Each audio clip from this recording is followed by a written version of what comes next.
হাসান বসরি এক পর্যায়ে বিরক্ত হয়ে যুবককে তার দরবার থেকে তাড়ায় দিল, যাও যাও, তোমাকে আর আমার দরবারে রাখা সম্ভব না, কারণ তুমি তওবা করো না, আল্লাহর দিকে ফিরে আসো না, তোমার দিল শক্ত হয়ে গেল। আল্লাহর বান্দা যুবক যখন বাড়ির দিকে চলে যায়, বাড়িতে যাওয়ার পর যুবক তার শরীরের মধ্যে এমন জ্বর, এমন অসুস্থতা দেখা দিল, সন্তান এখন মৃত্যুর শয্যায় সজ্জায়িত। এমন সন্তান ডাক দিয়া কয়, মা, হাসান বসরির কাছে যাও, বলো আমি যদি দুনিয়ার থেকে বিদায় নিয়ে চলে যাই, হাসান বসরি যেন আমার জানাজার নামাজটা পড়ায় নেয়। মা সাথে সাথে আল্লাহর ওলি হাসান বসরির কাছে চলে গেল, ডাক দিয়া কয়, হাসান, আমার সন্তান মৃত্যুর সাথে লড়াই করতেছে, আমার সন্তান যদি দুনিয়ার থেকে বিদায় হয়, আপনি জানাজার নামাজ আদায় করিয়া দিবেন। হাসান বসরি ডাক দিয়ে কয়, না, আমার দ্বারা সম্ভব না, কারণ তোমার সন্তান আমার এই পর্যায়ে সময় নষ্ট করলো। এই সময়ে যদি আমি মাসালাগুলা দেখলাম, আমার অনেক মাসালা হল হয়ে যেত।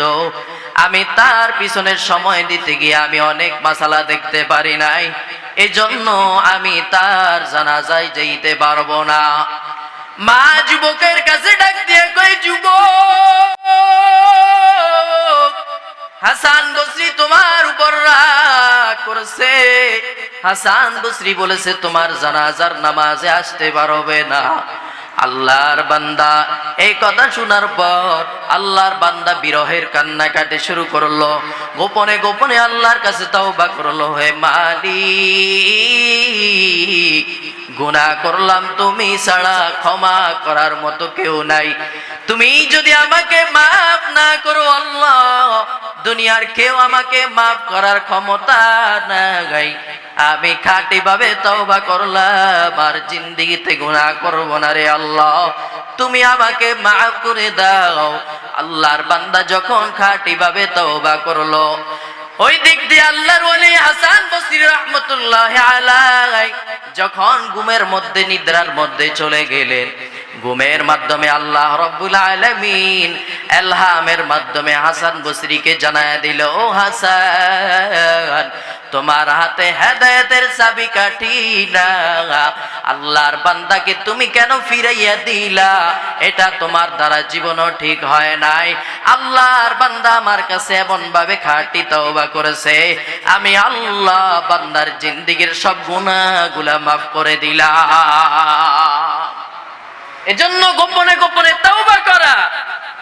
মনে করছি তো ফজরের পরে ইমাম সাহেব লম্বা মুনাজাত দিছে, বা আর তওবার দরকার নাই, আমার হয়ে গেছে।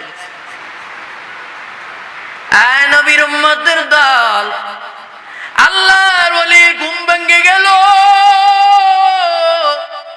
আল্লাহর ওলি সাথে সাথে যুবক যখন দুনিয়া থেকে বিদায় নিয়ে চলে গেল, হাসান বসরি সাথে সাথে আল্লাহর বান্দা যুবকের জানাজা দেওয়ার জন্য চলে গেল। এলাকার মানুষ ডাক দিয়া কয়, আল্লাহর ওলি, আপনি না বললেন হাসান বসরির জানাজা, এই যুবকের জানাজা আসবেন না, তাহলে এখন কেন আসলেন? আল্লাহর ওলি স্পষ্ট ভাবে জানাইয়া দেয়, ও এলাকার মানুষ ভালো করে শুনিয়া নাও, আমি যখন আমার দরবার থেকে তাড়াইয়া দিলাম, আমি এরপর যখন নিদ্রা গেলাম, আল্লাহ রাব্বুল আলামিন আমাকে ইলহামের মাধ্যমে জানায়া দিছে, আজান, এই বান্দা খাঁটি ভাবে তওবা করেছে, তুমি যাও যাও, তার জানাজা দিয়ে দাফন কাফনের কাজ শেষ করে নাও, কারণ আমি আল্লাহ তাকে পরিপূর্ণভাবে ক্ষমা করে দিলাম। এজন্য গোপনে আল্লাহর কাছে তওবা করা, এজন্য এখনই তাওবার সময়। আলহামদুলিল্লাহিল্লাযী জাআলাশ শামসা ওয়াল কমারা বিহিসবান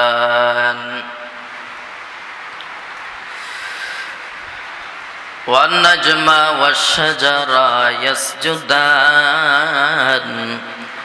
ওয়া ফাদ্দালা জামান زمان كما فضل مكانا على مكان وإنسانا على إنسان ونشهد أن لا إله إلا الله وحده لا شريك له لا ضد له ولا ند له ولا مثل له ونشهد أن سيدنا وسندنا وحبيب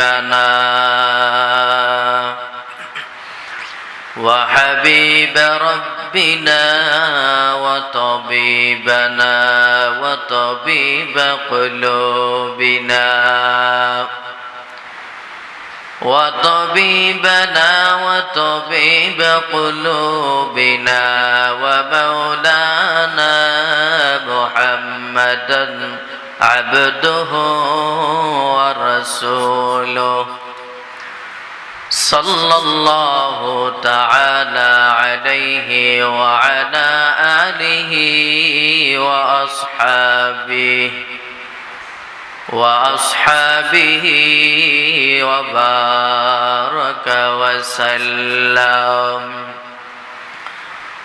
وبارك وسلم تسليما كثيرا الذي أرسله الله تعالى بالحق بشيرا ونذيرا وداعيا إلى الله بإذنه وسراجا منيرا أما بعد فأعوذ بالله من الشيطان الرجيم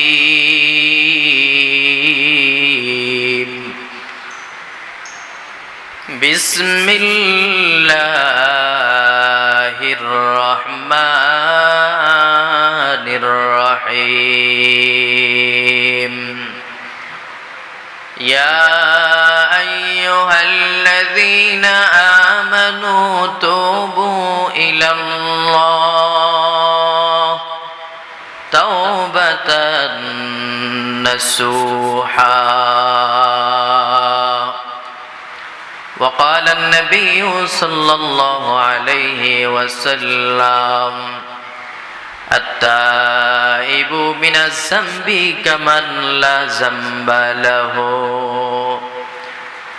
أو كما قال النبي عليه الصلاة والسلام صدق الله مولانا العظيم وصدق رسوله النبي الكريم ونحن على ذلك من الشاهدين والشاكرين والذاكرين والحمد لله رب العالمين اللهم صل على محمد وعلى آل محمد كما صليت على إبراهيم وعلى آل إبراهيم إنك حميد مجيد اللهم بارك على محمد وعلى آل محمد كما باركت على إبراهيم وعلى آل إبراهيم إنك حميد مجيد بلغ العلا بكماله كشف الدجى بجماله حسنت جميع خصاله صلوا عليه وعليه لا إله إلا الله لا إله إلا الله لا إله إلا الله لا إله إلا الله لا إله إلا الله لا إله إلا الله محمد رسول الله صلى الله عليه وسلم سبحانك لا علم لنا إلا ما علمتنا إنك أنت العليم الحكيم رب اشرح لي صدري ويسر لي أمري واحلل عقدة من لساني يفقه قولي رب زدني علما رب زدني علما رب زدني علما رب يسر ولا تعسر وتمم علينا بالخير अंदाज बया गर्ज बहुत शौक नहीं है अंदाज बया गर्ज बहुत शौक नहीं है शायद के उतर जाए तेरे दिल में मेरी बात शायद के उतर जाए तेरे दिल में मेरी बात या वसअत अफलाक में तकबीर मुसलसल या वसअत अफलाक में तकबीर मुसलसल ये खाक के आगोश में तस्बीह मुनाजात ये खाक के आगोश में तस्बीह मुनाजात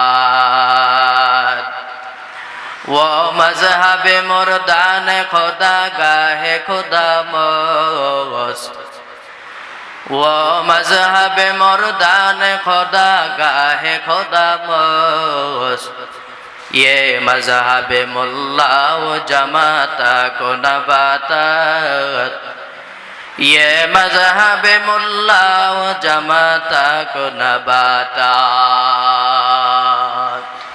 अल्हम्दुलिल्लाह আল্লাহ তাআলা জান্নাতের বাগান জান্নাতের পরিবেশে আসা এবং বসার মতো কবুল আর মঞ্জুর করেছেন নিয়ামতের শুকর আদায়ার্থে মুসলমান হিসেবে ঈমানের আওয়াজকে উঁচু করে সকলে উচ্চ কণ্ঠে সকলেই কালিমাতুশ শুকর উচ্চারণ করি আলহামদুলিল্লাহ লক্ষ কোটি দরুদ ও সালাম সাইয়্যিদুল মুরসালিন রাহমাতুল লিল আলামিন শফিউল মুজনিবিন ইমামুল মুরসালিন رحمة عالم نبي العرب والعظم حبيب كبرياء أشرف الأنبياء سيد الأنبياء سيد المخلوقات حضرت محمد رسول الله صلى الله عليه وسلم উপর আজ সফর মাসের দ্বিতীয় জুমা আমাদের ধারাবাহিকভাবে আলোচনা চলছে নিয়ামত মুসিবত নিয়ে আলোচনা করছি গত সপ্তাহ ধৈর্য নিয়ে আলোচনা করেছি সব কিছুর মূল গোড় মানে অতীতে যা করছি সব শেষ এখন নতুন করে জিন্দেগি গড়া তাওবা সম্পর্কে আলোচনা কারণ রাসূল সাল্লাল্লাহু আলাইহি ওয়াসাল্লাম জিন্দেগিতে যত বয়ান করেছে সব বয়ানের চাইতে তাওবার বয়ান বেশি করছে যে তোমরা ফিরে আসো তাওবার দিকে যাতে করে উম্মতেরা গুনার দিকে না যায় গুনাহ থেকে ফিরে আসে আল্লাহু আকবার এজন্য ভাই অতীতে যা করেছি সব শেষ ওই জিন্দেগি বাদ দিয়ে এখন নতুন করে জিন্দেগি গঠন করা অতীতে যা করছি শেষ এখন থেকে পাক্কা নিয়ত যে আর গুনাহ করব না এভাবে ইরাদা করা ইচ্ছা করা এজন্য রব্বুল আলামিন বলেন ইয়া আইয়ুহাল্লাযীনা আমানু তুবু ইলাল্লাহ তাওবাতান নাসুহা, হে ঈমানদারগণ তোমরা খাঁটি ভাবে তওবা করো, খাঁটি ভাবে, বেজালওয়ালা না, খাঁটি ভাবে তোমরা তওবা করো। আর রাসূল বলেন কি, আত-তাইবু মিনাজ যামবি কামান লা যামবা লাহু, যে ব্যক্তি গুনাহ করার পর খাঁটি ভাবে তওবা করলো সে কেমন তোমরা জানো? রাসূল বললেন, যে ব্যক্তি গুনাহ করার পর খাঁটি ভাবে তওবা করলো সে এমন হয়ে গেল মনে হয় যেন সে জিন্দেগিতে কোনো গুনাহই করে নাই। সুবহানাল্লাহ। এজন্য ভাই আমাদের জীবনটা গুনার দ্বারা জর্জরিত। আপনি নিজের হিসাব মিলায় দেখেন, নিজেই মিলায় দেখেন, দেখবেন আমল নামার চাইতে গুনার পাল্লা বেশি, গুনার ওজন বেশি। কারণ আমাদের নেকের চাইতে গুনাহ হয় বেশি। প্রতিদিন ছোট বড় গুনাহ হয়, জানায় অজানায় ইচ্ছায় অনিচ্ছায় গুনাহ হয়ে যায়। তো গুনাহ করা অত বড় পাপ না, গুনাহ করার পর আল্লাহর কাছে মাপ না চাওয়াটা যত বড় অন্যায়। গুনাহ করা অত বড় অন্যায় না, কিন্তু আল্লাহর কাছে মাপ না চাওয়াটাই বড় অন্যায়। কারণ আমরা মানুষ, ইচ্ছায় অনিচ্ছায় ভুল হয়ে যায়। আমরা তো নবী রাসূল না যে আমাদের ভুল হবে না, আমাদের গুনাহ হবে না, ইচ্ছায় অনিচ্ছায় হয়ে যায়। এই জন্য রাসূল বলেন, উম্মতেরা তোমরা কি জানো আমি নবীর গুনাহ নাই, এর পরেও আমি নবী প্রতিদিন আল্লাহর কাছে 70 থেকে 100 বার আল্লাহর কাছে তাওবা করি। তাহলে এখন এই কথাটাকে চিন্তার বিষয় না যে যে নবীর গুনাহ নাই, আগেও নাই পরেও নাই, আছে নবীর কোনো গুনাহ আছে? যেই নবীর কোনো গুনাহ নাই আর সেই নবী যদি প্রতিদিন 70 থেকে 100 বার বলেন আমি আল্লাহর কাছে তাওবা করি, তাহলে যে নবীর গুনাহ নাই তিনি যদি প্রতিদিন 70 থেকে 100 বার আল্লাহর কাছে তাওবা করে, তাই বলে এবার বুঝেন আমরা কতটুকুন করা দরকার। আমাদের জীবনটা তো গুনার দ্বারা জর্জরিত। এজন্য আপনি ইতিহাস পড়েন না,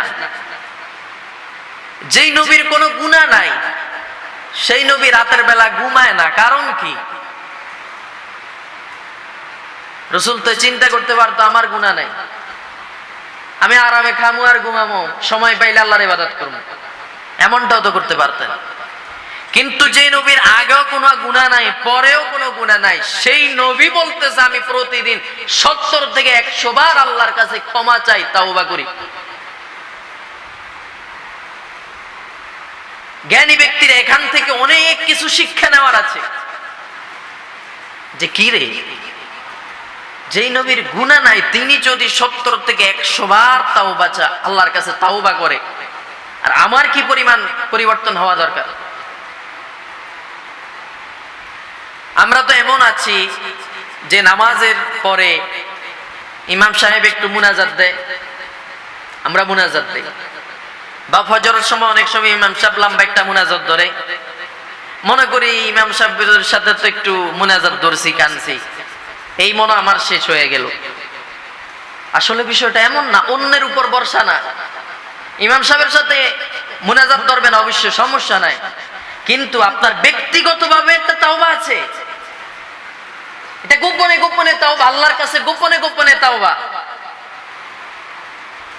আরে সবার সাথে একসাথে মুনাজাতে তো আল্লাহর কাছে আমি সবকিছু বলতে পারি না, কারণ ইমাম সাহেব যা বলে তার সাথে সাথে শুধু আমি আমিন আমিন বলি, কিন্তু আমার ব্যক্তিগত তো কথা আছে আল্লাহর সাথে। আমি যে গুনার দ্বারা জর্জরিত, আমার কি পরিমাণ গুনাহ করছি সেটা তো আমি জানি।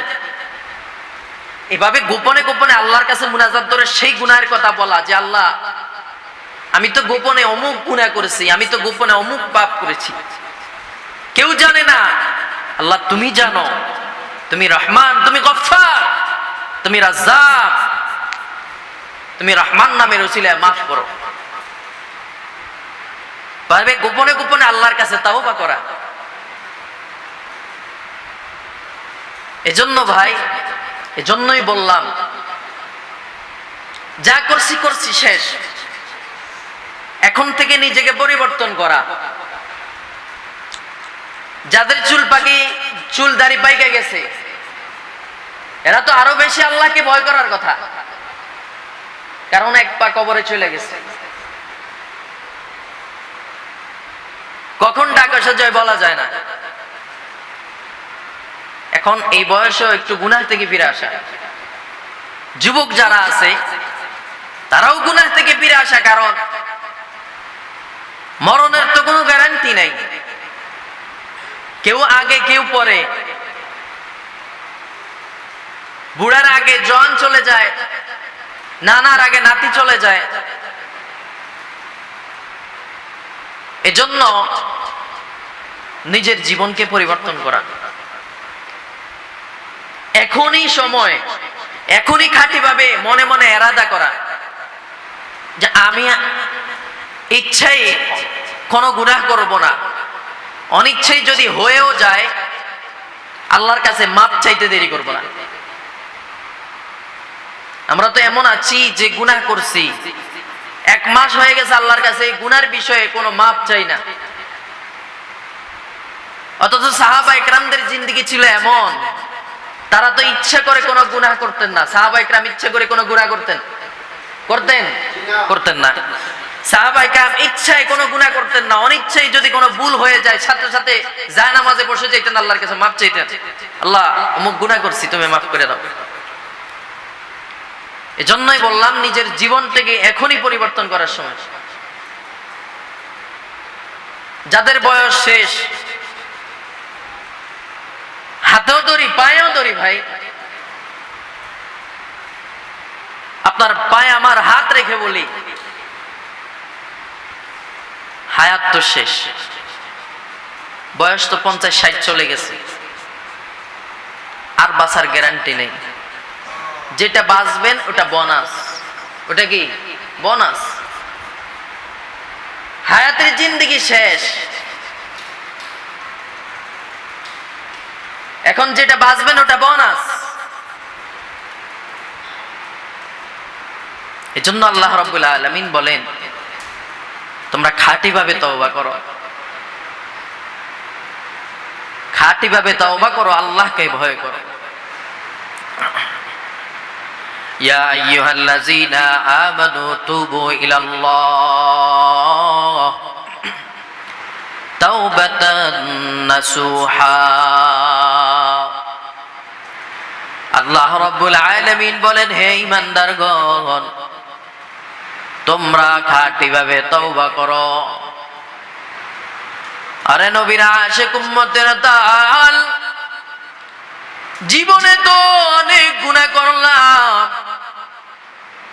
গুনার দ্বারা জীবনটা জর্জরিত হয়ে গেল। এজন্য নিজের হিসাব নিজে করা, আমি আজকের দিনের মধ্যে কতটুকু নেক আমল করেছি, কতটুকু গুনার কাজ করেছি। আল্লাহর ওলি যারা দুনিয়া থেকে বিদায় নিয়ে চলে গেছে, তারা প্রত্যেকে প্রতিদিন খাতা কলম নিয়ে বসে যাইতেন দিন শেষে। একটা দোকানদার ব্যবসায়ী যেমন সন্ধ্যা পেরিয়ে যখন রাত হয় হিসাবটা মিলানোর জন্য খাতা কলম নিয়ে বের হয়ে যায়, আল্লাহর ওলিরা ঘুমের আগে খাতা কলম নিয়ে তৈরি হয়, নিজের হিসাবের মধ্যে লিপ্ত হয়ে যায়। আজকে কতটুকু নেক আমল করেছি, কতটুকু গুনার কাজ করেছি। এজন্য নবীর উম্মতের দল, আল্লাহর কাছে খাঁটিভাবে তওবা করা, তাওবায়ে নাসুহা করা, খাঁটিভাবে তওবা করা। ও নবীর উম্মতের দল, আল্লাহর কাছে চাইলে আল্লাহ খুশি, না চাইলে আল্লাহ বেজার। আল্লাহর কাছে তওবা করলে আল্লাহ ফিরাইয়া দেন না, আল্লাহ রাগ করেন না। আল্লাহর কাছে ক্ষমা চাইলে আল্লাহ ক্ষমা করিয়া দেয়। আল্লাহ রাব্বুল আলামিন বলেন হে গোলাম, তোমার গুনাহ যদি পাহাড় পরিমাণ হয় আর পাহাড় পরিমাণ গুনাহ নিয়ে পাপ নিয়া আমি আল্লাহ দরবারে যদি চোখের পানি ফালা কান্নাকাটি করো, আমি মুহূর্তের ভিতরে তোমার জিন্দেগীর সব গুনাহগুলা মাফ করে দিব। জামানা শ্রেষ্ঠ ওলি হাসান বসরি রহমতুল্লাহ আলাইহি, তিনার দরবারে এক মহিলা দরজ দিত। ওই মহিলা একদিন ডাক দিয়া কয়, হাসান, আমি যতটুকুন পারি আমল করি, আমলের মধ্যে জিন্দেগিটা কাটাই। আমার স্বামী দুনিয়ায় নাই, দুনিয়া থেকে বিদায়। আমার স্বামী পরকালের মধ্যে চলে গেল। আমার একটা সন্তান সমাজের সন্তানদের সাথে মিলে মিলে খারাপ হয়ে গেল। আমার সন্তান এমন কোনো গুনাহ নাই আমার সন্তান করে নাই। আমার সন্তান তাস, জুয়া, মদ, হিরোইন, ইয়াবা এমন কোনো কিছু নেই আমার সন্তান সেবন করে নাই। আমি বারবার তাকে বুঝাই, সে গুনাহ থেকে ফিরে আসে না। মহিলা ডাক দিয়া কই, আল্লাহর ওলি হাসান বসরি রাহমাতুল্লাহ আলাইহি, আমি আপনার খেদমতে আমার সন্তানটাকে পেশ করতে চাই। মহিলা যখন তার সন্তানকে হাসান বসরির কাছে দিয়া দিল, সন্তান হাসান বসরির কাছে 1 মাস 2 মাস চলে গেল, কিন্তু সন্তানের কোনো পরিবর্তন নাই। সন্তানের ভিতরে কোনো তাওবা করার স্পিরিট নাই। হাসান বসরি এক পর্যায়ে বিরক্ত হয়ে যুবককে তার দরবার থেকে তাড়ায় দিল, যাও যাও, তোমাকে আর আমার দরবারে রাখা সম্ভব না, কারণ তুমি তাওবা করো না, আল্লাহর দিকে ফিরে আসো না, তোমার দিল শক্ত হয়ে গেল। আল্লাহর বান্দা যুবক যখন বাড়ির দিকে চলে যায়, বাড়িতে যাওয়ার পর যুবক তার শরীরের মধ্যে এমন জ্বর, এমন অসুস্থতা দেখা দিল, সন্তান এখন মৃত্যুর শয্যায় শয্যায়িত। এমন সন্তান ডাক দিয়া কয়, মা, হাসান বসরির কাছে যাও, বলো আমি যদি দুনিয়ার থেকে বিদায় নিয়ে চলে যাই, হাসান বসরি যেন আমার জানাজার নামাজটা পড়ায় নেয়। মা সাথে সাথে আল্লাহর ওলি হাসান বসরির কাছে চলে গেল। ডাক দিয়া কয়, হাসান, আমার সন্তান মৃত্যুর সাথে লড়াই করতেছে, আমার সন্তান যদি দুনিয়ার থেকে বিদায় হয়, আপনি জানাজার নামাজ আদায় করিয়া দিবেন। হাসান বসরি ডাক দিয়ে কয়, না, আমার দ্বারা সম্ভব না, কারণ তোমার সন্তান আমার এই পর্যায়ে সময় নষ্ট করলো। এই সময়ে যদি আমি মাসালাগুলা দেখলাম, আমার অনেক মাসালা হল হয়ে যেত। আমি তার পিছনের সময় দিতে গিয়ে আমি অনেক মাসালা দেখতে পারি নাই, এজন্য আমি তার জানাজায় যেতে পারবো না। মা যুবকের কাছে ডাক দিয়ে কয়, যুবক, হাসান বসরি তোমার উপর রাগ করেছে। হাসান বসরি বলেছে তোমার জানাজার নামাজে আসতে পারবে না। আল্লাহর বান্দা এই কথা শোনার পর আল্লাহর বান্দা বিরহের কান্নাকাটি শুরু করলো, গোপনে গোপনে আল্লাহর কাছে তওবা করলো, হে মালিক, গুনাহ করলাম, তুমি ছাড়া ক্ষমা করার মতো কেউ নাই। তুমি যদি আমাকে মাফ না করো আল্লাহ, দুনিয়ার কেউ আমাকে মাফ করার ক্ষমতা নাই। আমি খাঁটি ভাবে তওবা করলাম, আর জিন্দেগিতে গুনাহ করব না রে আল্লাহ, তুমি আমাকে মাফ করে দাও। আল্লাহর বান্দা যখন খাঁটি ভাবে তওবা করলো, ওই দিক দিয়ে আল্লাহর ওলি হাসান বসরি রাহমাতুল্লাহি আলাইহি যখন ঘুমের মধ্যে, নিদ্রার মধ্যে চলে গেলেন, ঘুমের মাধ্যমে আল্লাহ রাব্বুল আলামিন ইলহামের মাধ্যমে হাসান বসরিকে জানায় দিল, ও হাসান, তোমার হাতে হেদায়েতের চাবিকাঠি না, আল্লাহর বান্দাকে তুমি কেন ফিরাইয়া দিলা? এটা তোমার দ্বারা জীবনও ঠিক হয় নাই। আল্লাহর বান্দা আমার কাছে এমন ভাবে খাঁটি তওবা করেছে, আমি আল্লাহ বান্দার জিন্দেগীর সব গুনাহগুলা মাফ করে দিলাম। এজন্য গোপনে গোপনে তওবা করা। মনে করছি তো ফজরের পরে ইমাম সাহেব লম্বা মুনাজাত দিছে, বা আর তওবার দরকার নাই, আমার হয়ে গেছে। আয় নবীর উম্মতের দল, আল্লাহর ওলি ঘুম ভেঙে গেল।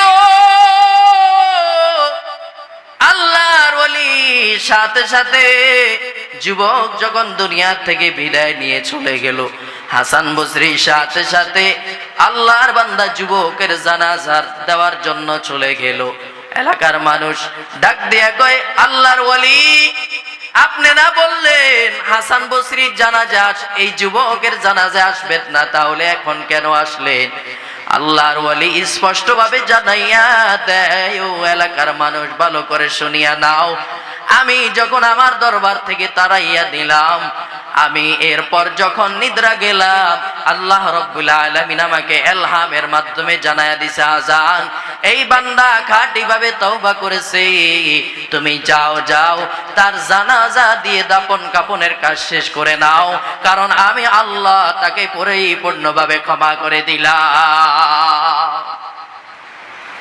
এজন্য গোপনে আল্লাহর কাছে তওবা করা, এজন্য এখনই তওবার সময়।